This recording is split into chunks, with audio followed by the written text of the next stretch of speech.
আসসালামু আলাইকুম। প্রবাসী ট্রেনিং সেন্টার থেকে বলতেছি। এটা হলো যে ফেনীতে। তো বাস্তবতার সাথে আসলে আমাদের দেশ থেকে যেগুলো বলে বিদেশে পাঠায় কোনো মিল নেই।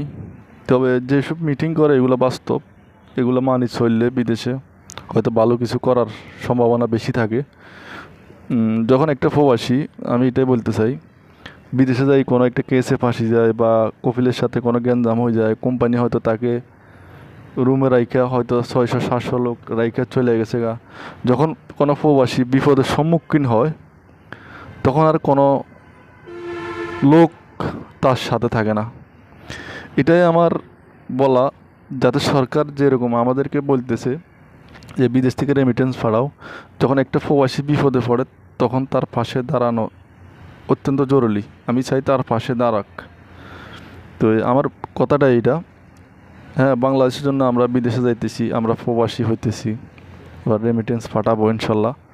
আর দেশের জন্য না হলে কিসের জন্য পাঠাবো? কারণ আমি এই ধরনের বিপদের সম্মুখীন হয়েছি।